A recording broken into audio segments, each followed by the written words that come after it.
na minha mente uma letra de uma música, de um rap que eu fiz de toda essa situação. Eu moro no Mutange e não sei o que fazer. A Braskem cavou por baixo, estou arriscado a morrer. Só sei de uma coisa que vou ter que me adequar. Vou pagar meu pano de dia porque posso precisar. Há mais de 50 anos eles estão a explorar. Separaram meus vizinhos, amigos e familiar. Nessa vida de meu Deus, depender não sei de quem. Só sei que tudo isso foi por culpa da Braskem.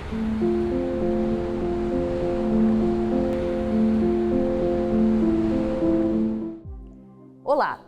4 anos atrás, começava um pesadelo na vida de parte da população de Maceió, em Alagoas. Hoje o programa Interesse Público é um especial sobre o caso Pinheiro, considerado um dos maiores desastres socioambientais do Brasil. Um tremor de terra em 2018 afetou 40 mil pessoas dos bairros de Pinheiro, Bom Parto, Mutange, Bebedouro e Farol. Tudo por causa da extração de salgema na região. A tragédia foi tema de um documentário produzido pelo Ministério Público Federal.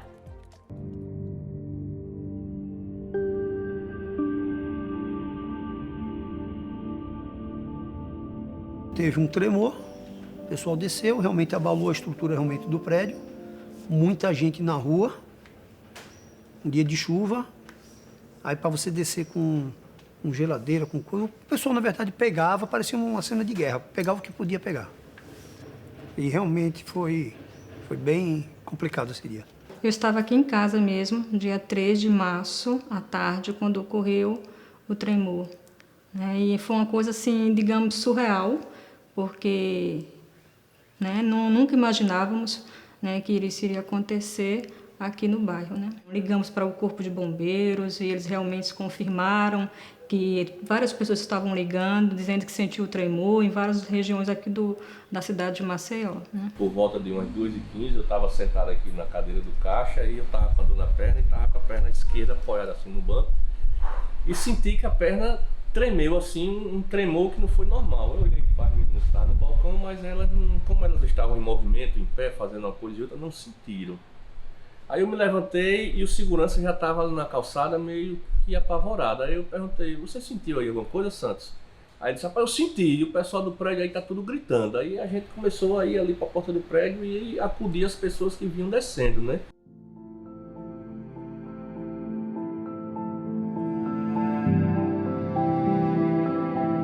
Quando ele chegou ao Ministério Público Federal, havia apenas suspeitas, de causas e do que estaria acontecendo.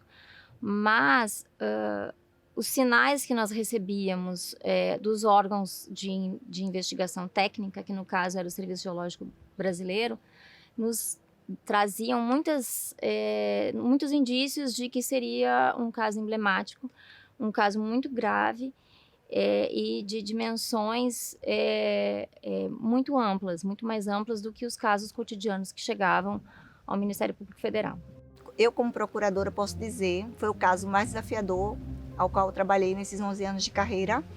Primeiro que não há na literatura nada parecido, envolve um sem número de matérias que a gente teve que se familiarizar, como termos de mineração, termos de geologia, geotecnia, lidar com a emocional de tantas pessoas, lidar com essa sensação de perda de pertencimento das pessoas, porque a maior parte delas moravam aqui há muitos anos e, de repente, para elas, do nada, ter que se mudar, ter que pegar outro rumo na vida.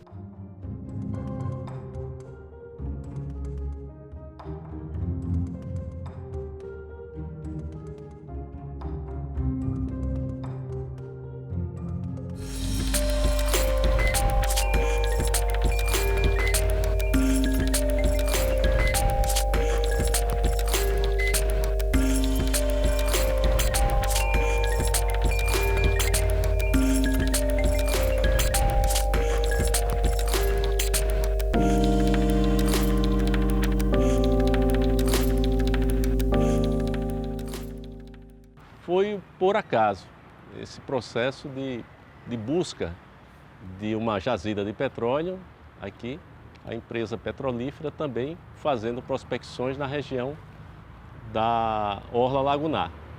E numa dessas prospecções observou-se, inclusive o próprio proprietário daquela área ali, à época, observou, porque ele fazia manutenção das sondas, observou na ponta dela cristais de sal. Foi algo absolutamente por acaso. E aí ele se interessou e esse processo começou daí. Um erro criminoso, né, que partiu do ponto de vista da extração do sal, no momento em que o antigo órgão nacional, responsável pela concessão de licença para mineração, o órgão federal, que hoje é a ANM, Agência Nacional de Mineração, autorizou a prospecção em busca de sal. A extração do sal-gema, ela é feita, é um processo de mineração.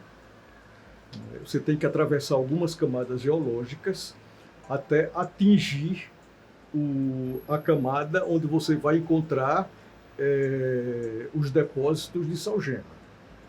É simples, porque é basicamente uma tubulação. É uma tubulação, o tubo vai até lá, no local da mina. Sal-gema, que é sal de cozinha, não é? É como se fosse com água, é como se fosse sorrisal. Tá? Então, injeta água ali, dissolve o sal-gema. E a sal-gema, na forma de salmoura, tá, é trazida para a superfície, mais para a superfície. E do local da mina, então ela é distribuída através de tubulação para o local da fábrica. Então é basicamente isso. Ela é uma mina considerada subterrânea, mas é uma mina atípica. São poucas que tem no mundo. Aqui no país só tem essa e a da Alquímica, na Bahia. E o acompanhamento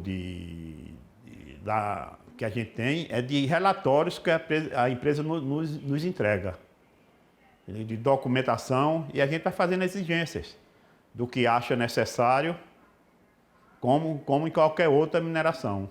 De 2018, após o tremor, entendeu? A ANM contratou uma consultoria, tem um acordo técnico com a Universidade Federal do Rio Grande do Sul, e tinha um consultor especialista em mecânica da rocha acompanhando os trabalhos.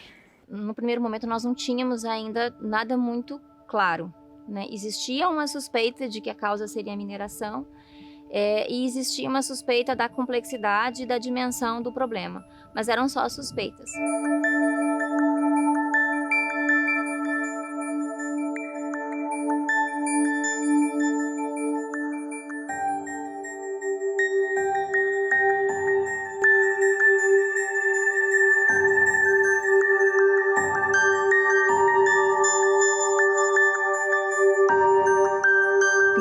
Esperança que fosse algo que pudesse ser mitigado, minimizado, mas quando veio aquela dura realidade que o laudo apontou para todos aqueles vazios, e em cima de que havia apenas o estudo de poucos sonares, então assim, realmente foi quando, não é, eu tive a noção do tamanho do problema. Houve desabamento de tetos de minas, das cavernas. Houve desabamento. E aquele terremoto que aconteceu, olha, isso é em cima de cálculos. 2 minas coalesceram, quer dizer, uma juntou com a outra e o teto desabou. Então foi isso basicamente o que aconteceu e que deu origem a toda essa questão posterior. Eles abriram 2 minas em cima de falhas geológicas e aí no local que eu não sabia até recentemente, que é o grande risco atual, que foi nas Lagoas.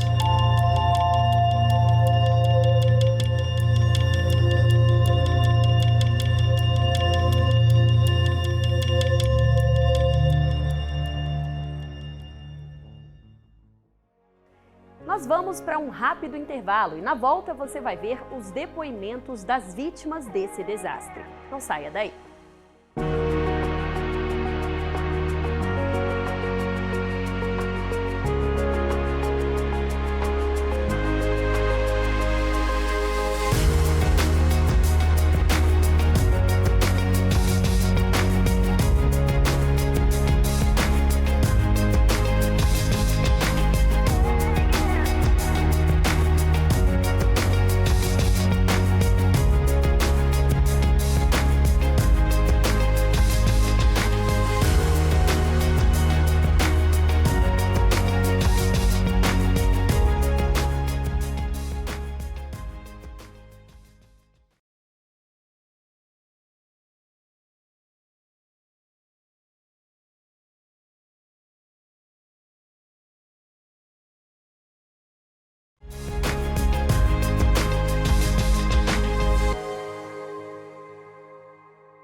Depois de 30 anos no lugar, é muito difícil, porque é uma vida que a gente tem no lugar. Eu, quando era pequeno, eu falava que o homem que não tinha uma casa, ele era um cachorro. Para mim, eu botei isso na minha cabeça. E quando eu era pequeno, eu peguei uma franela e uma enxada, fui lavar carro e limpar jardim no Pinheiro. Quando eu fiz a primeira cobertinha, o primeiro pedaço, eu comecei a morar dentro. Construindo dentro também, trabalhando e construindo dentro. Foi aonde eu fui erguendo minha casa e em 30 anos cheguei nisso aqui. Só estava beneficiando toda a casa. E, no entanto, dentro de 30 anos, perdi tudo que eu tinha. Esse é um dos depoimentos das vítimas da extração de salgema em bairros de Maceió, em Alagoas. Por causa da tragédia provocada pela mineradora Braskem, famílias tiveram de abandonar seus lares de uma hora para outra, sem ter para onde ir. A minha vida desmoronou. Depressão, estou com síndrome do pânico e estou com fobia. Porque não é fácil você morar 30 anos no bairro e de repente acontecer tudo isso e você ter que sair. Eu sinto uma angústia muito grande, porque foram 22 anos, tanta luta aqui dentro, viu? Tanto trabalho, tantas noites aqui dentro, pra gente chegar onde chegou. E é como se eu tivesse trabalhado 22 anos e do jeito que essa planificação me deu, esse bairro me deu, me tirou. Estou trabalhando o meu psicológico para no dia ter que tirar tudo daqui e fechar. Vai ser uma dor. Nesses 3 bairros, vários amigos, e eu vinha comentando com eles. A dor para vocês ainda não chegou, infelizmente. Porque a dor para vocês vai chegar quando você vê que você vai ter que sair do seu imóvel, sem saber para onde vai. Porque você deixa vidas, né, para trás, né? Você deixa sonhos, né? E isso tudo a gente deixou. Era a nossa vida aqui, né? E infelizmente foi tirado de nós esse sonho, essa questão da casa própria, né? Foi tirado de nós esse sonho de ser realizado, né? Foi uma causa externa causada por uma mineradora que alterou toda a minha vida. E eu estou no limite, tanto financeiro quanto psicológico. Principalmente o psicológico. Está muito afetado em a gente chegar e ver toda essa situação. Entendeu? Um prédio como esse aqui, em frente à padaria, com 60 apartamentos, que eram 60 famílias que se moravam aí. Hoje não tem ninguém. Aí você desce mais aqui um pouquinho, são 120 apartamentos, se tiver muito, 10 ou 12 ocupados. Fora as casas vizinhas que não tem ninguém. E aqui a gente está entregue. O visual daqui do Campo da Lagoa, porque isso aqui para mim é uma praia, é um mar. Eu morava aqui, ficava olhando da janela toda aqui, coqueiro seco, essas áreas todas. Para mim era uma maravilha do mundo, mas agora é só lamentar, né? Acabou com a nossa visão aqui, todos os nossos amigos aqui era uma venda, era um comércio do Roberto, aqui era outro comércio do Cícero, e acabou, todos aqui, ó, todas as casas aqui já tamponaram todas, pouquíssimas pessoas. Aí quem pera aqui de noite é a malangagem, ninguém fica. É revoltante acompanhar o sofrimento dessas pessoas que perderam tudo o que conquistaram ao longo dos anos por causa da irresponsabilidade dessa empresa de mineração. Ter que recomeçar do zero não é fácil. E no próximo bloco vamos ver o que o Ministério Público Federal tem feito para minimizar os impactos desse desastre.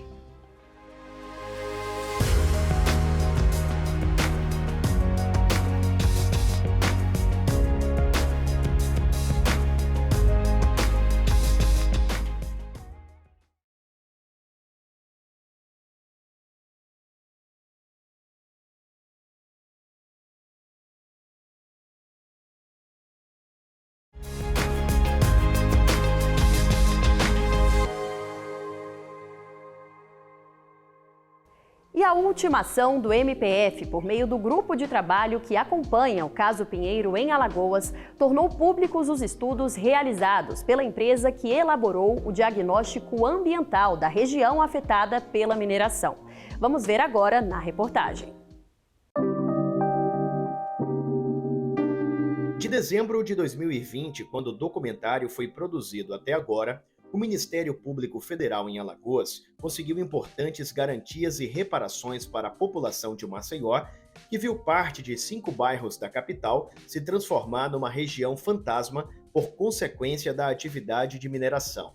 Uma delas aconteceu antes mesmo do ano de 2020 acabar. No último dia, praticamente, a gente celebrou esse acordo que a gente denominou Acordo Socioambiental, né, com base na ação civil pública por responsabilidade pelos danos ambientais, socioambientais, né, que a Braskem praticou em Maceió. Um termo aditivo foi firmado em dezembro de 2020 para que todos os donos de imóveis das áreas críticas tivessem direito à indenização como reparação pelos danos sofridos. A partir desse acordo, né, essa responsabilidade para assumir os custos, né, de indenização por esses danos já fica atribuída à Braskem, então todo um caminho, um percurso judicial que demandaria tempo, ele é abreviado. Agora é importante que a gente registre também que a celebração do acordo individual ela não é obrigatória, né? Caso o morador, o empreendedor entenda que aquele valor que está sendo ofertado, ele não é justo, ele não é adequado, pode-se buscar o judiciário e aí aquele caminho que eu falei que demandaria tempo, ele já foi todo percorrido, então há um caminho abreviado. Recentemente, o grupo de trabalho do MPF que acompanha o caso divulgou estudos realizados por uma empresa particular contratada pela mineradora para a elaboração do diagnóstico ambiental da região afetada. Esse instrumento, previsto num acordo específico firmado nos autos do processo, busca a reparação dos danos ambientais da mineração e direcionar como a Braskem vai reparar, mitigar ou compensar os prejuízos. Então, a partir desse diagnóstico e do mapeamento dos danos e dos impactos, a empresa elaborou também um plano ambiental, que aí sim é um indicativo conjunto de ações que vão ser implementadas. Para quê? Para que os danos que sejam possíveis recuperar o estado anterior, essas medidas sejam adotadas e aquilo que foi reversível seja alvo de uma compensação por parte da Braskem. Então é esse plano ambiental que traz esse conjunto de ações com um cronograma. E é importante também mencionar que o acordo ele prevê que esse plano, por ser um produto tão técnico e tão complexo, ele seja revisado por uma outra empresa, uma segunda empresa especializada, né, também custeada pela Braskem. Como se não bastassem os prejuízos materiais e danos psicológicos, 5 hospitais foram afetados na região atingida pelo afundamento de solo.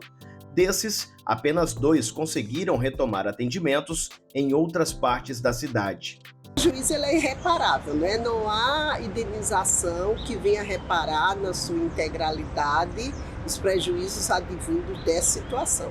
Fizemos 11 reuniões, todas elas buscando uma composição e uma solução de uma forma mais rápida, mais célere, para que dê essa resposta à população da forma como necessita, né? Já que estamos tratando de saúde, a saúde não pode esperar, mas se for necessário, nós vamos judicializar.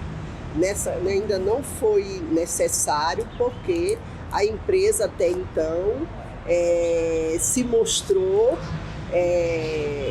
com a conduta de fazer composições. Mas caso não haja composição e o prejuízo não seja efetivamente reparado, nós vamos ajuizar ações até para os danos morais, para tudo que seja efetivamente necessário dar uma resposta à população atingida. E infelizmente, nos últimos 2 anos, o número de afetados não parou de crescer. Saltou de 40 mil para aproximadamente 58 mil, provocando danos em cerca de 14.440 imóveis. E como o fenômeno é dinâmico, não se sabe quantas vítimas ainda vão surgir. Os efeitos da atividade de mineração ainda provocam muitos reflexos aqui em Maceió. Os moradores de Bebedouro, da região conhecida como Flechal, sofrem uma consequência severa, o chamado ilhamento socioeconômico. Na prática, eles ficaram isolados na própria comunidade, porque a maioria absoluta dos serviços que existiam lá e no entorno simplesmente sumiram, porque os proprietários desses imóveis foram obrigados a deixá-los por causa do afundamento do solo e das rachaduras. O Ministério Público vem instruindo um procedimento há mais de um ano. Foram produzidos diversos documentos técnicos, inclusive um laudo antropológico solicitado e produzido pela equipe pericial do Ministério Público Federal. E aí, com base em todos esses documentos técnicos, o Ministério Público Federal firmou sua convicção, que é a necessidade de devolução dos serviços que foram suprimidos para essa região. Nós não entendemos que é o caso realmente de remover essas pessoas, até porque não existe uma indicação de realocação técnica. Então, em razão disso, o Ministério Público vem atuando para que essa população seja reparada, uma recomposição financeira pelo prejuízo que sofreu, mas também que os serviços públicos e privados que foram suprimidos, que eles retornem à região. O Comitê de Acompanhamento Técnico ele vem fazendo esses estudos. É possível sim que haja uma ampliação de mapa, são critérios técnicos que vão indicar se isso vai ser necessário, mas do ponto de vista social e econômico também nós sabemos sim que o impacto desse desastre ambiental ele supera os limites do dano físico, né, que é o limite do afundamento. O diagnóstico ambiental e os acordos firmados até agora também propõem medidas para diminuir os riscos de ampliação da área afetada e tentar estabilizar o fenômeno. Uma delas é o monitoramento das 35 minas onde o sal-gema era extraído. Algumas serão totalmente preenchidas por material sólido. Paralelamente a essas ações de cunho ambiental, estão sendo implementadas ações para a estabilização das minas. Então, por conta disso, o acordo previu que depois de 5 anos, esse diagnóstico, esse mapeamento ambiental, ele precisa ser revisitado para ser atualizado e para checar se existem outras ações que precisam ser adotadas.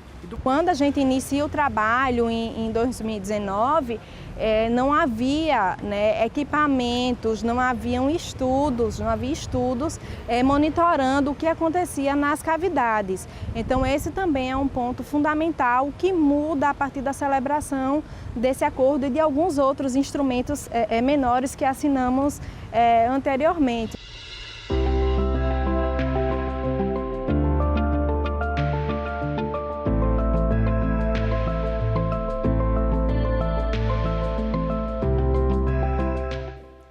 O documentário Cidade Rachada, a atuação do Ministério Público Federal no caso do afundamento de bairros em Maceió, está disponível no canal MPF no YouTube. O Interesse Público fica por aqui. Muito obrigada pela companhia e até a próxima. Tchau, tchau.